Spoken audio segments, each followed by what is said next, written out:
Hello guys, അപ്പോൾ പുതിയ വീഡിയോയിലേക്ക് എല്ലാവർക്കും സ്വാഗതം. ഇന്ന് നമ്മൾ പോകുന്നത് വാനൂസിന് ഒരു ഫാഷൻ ഷോ മത്സരം ഉണ്ടായിരുന്നു. അപ്പോൾ അതിൻ്റെ ഭാഗമായിട്ട് ഞങ്ങൾ തൃശ്ശൂർ ഗോകുലം റെസിഡൻസിയിലാണ് ഈ ഒരു പ്രോഗ്രാം നടക്കുന്നത്. അങ്ങോട്ടാണ് പോകുന്നത്. അങ്ങനെ ഞങ്ങൾ ഏകദേശം 9 മണിക്കാണ് പ്രോഗ്രാം സ്റ്റാർട്ട് ചെയ്യുന്നത്. ഞങ്ങൾ 8:55 ഞങ്ങൾ അവിടെ എത്തി. നേരെ പോയി രജിസ്ട്രേഷനൊക്കെ ചെയ്ത് ഞങ്ങളുടെ ആ സീറ്റ് ഞങ്ങൾ കൺഫേം ചെയ്തു. അതിനുശേഷം നേരെ എവിടെയാണോ പ്രോഗ്രാം നടക്കുന്നത് അങ്ങോട്ടേക്ക് ഞങ്ങൾ പോയി. ആ ഒരു ബിൽഡിങ്ങിൻ്റെ 3ാമത്തെ ഫ്ലോറിലായിരുന്നു ഈ പറയുന്ന പ്രോഗ്രാം നടക്കുന്നത്. വാനു വളരെ എക്സൈറ്റഡ് ആണ്. കാരണം ഇത് ആദ്യത്തെ ഒരു എക്സ്പീരിയൻസ് ആണ്. നേരത്തെ എല്ലാം ഒരു ഫോട്ടോഷൂട്ട് എന്ന രീതിയിലുള്ള ഫാഷൻ ഷോസാണ് ഞങ്ങൾ പങ്കെടുത്തിട്ടുള്ളത്. അപ്പോൾ ഇതെങ്ങനെയാണ് എന്താണെന്നുള്ളൊരു ഐഡിയ ഉണ്ടായിരുന്നില്ല. അപ്പോൾ എന്താണെന്നുള്ളത് നമുക്ക് എന്തായാലും നേരിട്ട് നോക്കാം. ഇപ്പോൾ ഞങ്ങൾ അവിടെ എത്തുന്ന സമയമാകുമ്പോഴേക്കും ഒരുപാട് ഫാമിലീസ്, കുട്ടീസ് എല്ലാവരും എത്തിക്കഴിഞ്ഞിരിക്കുന്നത്. അവരവരുടെ സീറ്റൊക്കെ സെറ്റ് ചെയ്ത് ഇരിക്കുകയാണ്. അപ്പോൾ ഞങ്ങൾ ആദ്യം പോയ സമയത്ത് അവിടെ കുറച്ച് രജിസ്ട്രേഷൻ്റെ ഒരു ചെറിയ പെൻഡിങ് കൂടി ഉണ്ടായിരുന്നു. അപ്പോൾ അതും കൂടി ക്ലിയർ ചെയ്ത് ഞങ്ങളൊരു കസേര എടുത്ത് ഇരുന്നു. നമ്മുടെ ആൾക്കാരെല്ലാം വരുന്നേ ഉള്ളൂ, പ്രോഗ്രാം കോർഡിനേറ്റേഴ്സൊക്കെ എത്തുന്നേ ഉള്ളൂ. അങ്ങനെ വാനൂസിൻ്റേതായിട്ടുള്ള കുറച്ച് ഫ്രണ്ട്സിനെ കിട്ടി. ഒരു 2-3 ഫ്രണ്ട്സിനെയാണ് കിട്ടിയത്. പിന്നെ അവരൊരു ഗ്യാങ് ഉണ്ടാക്കാൻ വേണ്ടിയിട്ടുള്ളൊരു ശ്രമത്തിൻ്റെയാണ് ഇവിടെ നിങ്ങൾക്ക് കാണാൻ സാധിക്കുന്നത്.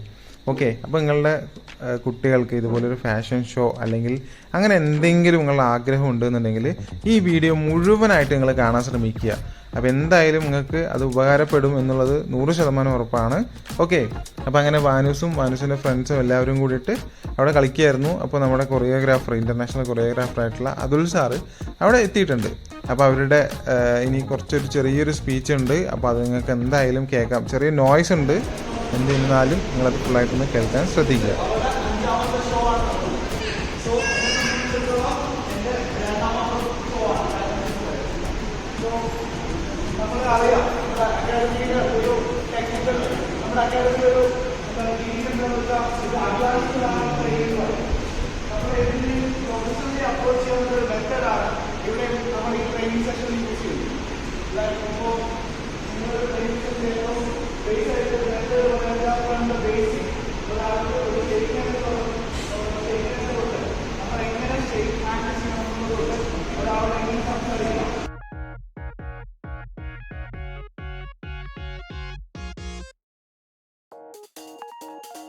പറയുമ്പോൾ അവിടെ വോയിസ് മോഡുലേഷൻ കയറണം. ക്ലിയർ? ഇനി ഒരു കാര്യം പറഞ്ഞാൽ നിങ്ങളുടെ സെൻട്രേഷൻ പറയുന്ന സമയത്ത് നിങ്ങളുടെ ആദ്യത്തെ മോഡലിംഗ് കമ്പനിയാണ്. 7 വർഷമായിട്ട് ഈ ഇൻഡസ്ട്രിയിൽ ഈ 2 പേരാണ് നമ്മളിവിടെ പ്രാക്ടീസ് ചെയ്യിക്കാൻ വേണ്ടിയിട്ട് കുട്ടികൾക്ക് വേണ്ടി കൊണ്ടുവന്നത്. 2 സെഷനായിട്ടാണ് പ്രോഗ്രാം നടക്കുന്നത്. അതിലൊന്ന് ഡിസൈൻ ഷോയും ഒന്ന് പാജന്റ് മത്സരം. അപ്പോൾ അതിൻ്റെ പാജന്റിൻ്റെ മോഡലിംഗ് കമ്പനിയുടെ CEO ആണ്. ഇന്ത്യ ഫാഷൻ ഐക്കൺ എന്ന് പറഞ്ഞ പാജന്റാണ് നമ്മൾ ചെയ്യുന്നത്. അപ്പോൾ 2 സെഷനായിട്ടാണ് ചെയ്യുന്നത്. ഈ സെഷനിൽ ഡിസൈൻ ഷോയും ഇവിടെ പാജന്റിൻ്റെതാണ്. ബാക്കിയുള്ള രക്ഷിതാക്കൾ 5 വയസ്സിൽ താഴെയുള്ള കുട്ടികളുടെ രക്ഷിതാക്കൾ മാത്രം ഇരിക്കാം. ബാക്കിയുള്ളവർ താഴെ എന്തെങ്കിലും കുട്ടികളൊക്കെ കംഫർട്ടുള്ള ആളുകൾ മാത്രം ഇവിടെ ഇരിക്കാം. ബാക്കിയുള്ളവർ പോയി കഴിഞ്ഞാൽ പ്രാക്ടീസ് ചെയ്യാൻ വളരെ കുറച്ച് സമയം അതിൽ ഒരുപാട് കാര്യങ്ങൾ പറഞ്ഞു. കണ്ടിട്ടുണ്ട്. എന്നാലും ഒരുപാട് ഒരു ദിവസത്തെ ട്രെയിനിങ് സമയമൊക്കെ 1 ഡേ നോർമലി ട്രെയിനിങ് ക്ലാസ്. വളരെ ചെറിയ സമയം കൊണ്ട് നമ്മുടെ കുട്ടികളെ നാളെ എപ്പോൾ നന്നായി കുറച്ച് ചെയ്യാം എന്നാണ് ഒരുപാട് കാര്യങ്ങൾ പറഞ്ഞിട്ടില്ല. എൻ്റെ അപ്പോൾ അങ്ങനെ അവരുടെ സ്പീച്ചും കാര്യങ്ങളൊക്കെ കഴിഞ്ഞു. അപ്പോൾ ഇവരെ ലൈനപ്പ് ചെയ്യാൻ വേണ്ടിയിട്ട് വിളിച്ചു. അവർ പ്രതീക്ഷയിലേക്കാൾ കൂടുതൽ കുട്ടികളുണ്ടായിരുന്നു. അപ്പോൾ 2 ബാച്ചസ് ആയിട്ടാണ് തിരിച്ചിട്ട് ഇവർക്ക് ഈ പറയുന്നൊരു ട്രെയിനിങ് എങ്ങനെ നടക്കണം. ഇവർ കുട്ടികളായതുകൊണ്ട് തന്നെ ഇവരിൽ 100% പെർഫെക്ഷൻ വരുത്താനല്ല, എങ്കിലും ബേസിക് ആയിട്ടുള്ള ഫാഷൻ ഷോയിൽ എങ്ങനെയാണ് നടക്കേണ്ടത്, എന്താണ് ചെയ്യേണ്ടത്, എങ്ങനെയാണ് അവരുടെ ലുക്ക് എങ്ങനെയാണ് പോകേണ്ടത്, അല്ലെങ്കിൽ ആ സ്റ്റൈൽ എങ്ങനെയാണ് വരുന്നത് എന്നുള്ള ബേസിക് ആയിട്ടുള്ള കുറേ കാര്യങ്ങൾ പറഞ്ഞു കൊടുക്കാനാണ് ഇപ്പോൾ നമുക്ക് ഈ ഒരു ട്രെയിനിങ്ങിൽ കൊണ്ട് അവർ ഉദ്ദേശിക്കുന്നത്. അപ്പോൾ വാനൂസൊക്കെ അവിടെ എക്സൈറ്റഡ് ആയിട്ട് ഇരിക്കുകയാണ്. എന്താണ് ഇനി ഇങ്ങനെ ചെയ്യാൻ പോകുന്നത്? അവർക്ക് നേരത്തെ ഇതിനെ പറ്റിയുള്ളൊരു ധാരണയില്ല. അപ്പോൾ ചെറുതായിട്ട് എന്തൊക്കെയും ചെയ്യുന്നല്ലാതെ നമുക്ക് ഇതുപോലൊരു വെൽ ട്രെയിൻഡ് ആയിട്ടുള്ള ഒരു കോച്ചിൻ്റെ നിന്നൊക്കെ നമുക്കൊരു ട്രെയിനിങ് കിട്ടുക എന്ന് പറയുന്നത് വളരെ ഭാഗ്യമായിട്ടാണ് ഞങ്ങൾ കാണുന്നത്. അപ്പോൾ ഞങ്ങൾ രണ്ടാമത്തെ ബാച്ച് ആയതുകൊണ്ട് തന്നെ വാനൂസിന് ഉള്ള ഗൗണ് ഇട്ട് നോക്കാൻ വേണ്ടിയിട്ട് ഞങ്ങൾ ഡ്രസ്സിങ് റൂമിലേക്ക് പോയി. ഗൗണൊക്കെ ഇട്ടു. കറക്റ്റായിരുന്നു. നമ്മൾ കൊടുത്തിട്ടുള്ള അളവിനനുസരിച്ച് തന്നെയാണ് അവർ ഗൗണ് സെറ്റ് ചെയ്തിട്ടുള്ളത്. ഇനി ചെറിയതായിട്ടുള്ളൊരു റിങ് വരുന്നുണ്ട്, അതിൻ്റെ മാത്രം ഒരു ഇത് നാളെ അവർ കറക്റ്റാക്കി തരുമെന്ന് പറഞ്ഞു. അപ്പോൾ ഈ ഗൗണ് തിരിച്ചു കൊടുക്കേണ്ടതാണ് കേട്ടോ. അപ്പോൾ അങ്ങനെ ഞങ്ങൾ വീണ്ടും നമ്മളുടെ പ്രാക്ടീസ് റൂമിലേക്ക് എത്തി.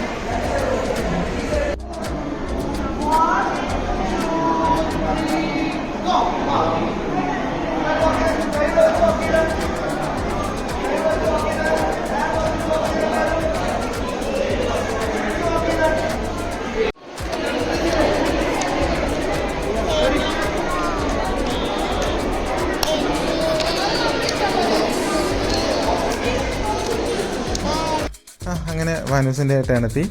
പിന്നെ ഞങ്ങൾ ഈ ഒരു പ്രോഗ്രാമിലൊക്കെ വന്ന് പങ്കെടുക്കുന്നത് എന്താണെന്ന് വെച്ച് കഴിഞ്ഞാൽ, ഇപ്പോൾ കുട്ടികൾക്ക് ഉണ്ടാകുന്ന ലാക്ക് ഓഫ് കോൺഫിഡൻസ് അല്ലേ, അപ്പോൾ ആ ഒരു കാര്യമൊക്കെ മാറ്റിയെടുക്കാൻ വേണ്ടിയിട്ട്. വാനൂസിനൊക്കെ ഇപ്പോൾ സ്റ്റേജ് ഫിയർ എന്നുള്ളൊരു കാര്യം തന്നെ ഇല്ല. അപ്പോൾ എന്തൊരു പ്രോഗ്രാമാണെന്നുണ്ടെങ്കിലും സ്റ്റേജിൽ നിർത്തുന്ന സമയത്ത് ആളുകളെ ഫേസ് ചെയ്യാനുള്ളൊരു ധൈര്യം തന്നെ ആൾക്ക് വന്നിട്ടുണ്ട്. അപ്പോൾ അത് ഇങ്ങനെയുള്ള കുറച്ച് പ്രോഗ്രാംസൊക്കെ അറ്റൻഡ് ചെയ്യുന്നതിലൂടെയാണ് നമുക്കത് കിട്ടിയിട്ടുള്ളത്.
അങ്ങനെ ഇന്നത്തെ ട്രെയിനിങ് കഴിഞ്ഞ് ഞങ്ങൾ തിരിച്ച് വീട്ടിലേക്ക് പോവാണ്. നാളെയാണ് പ്രോഗ്രാം. അപ്പം നാളെ പ്രോഗ്രാമിൻ്റെ വിശേഷങ്ങളുമായി പുതിയൊരു വീഡിയോയിൽ കാണാം. ബൈ.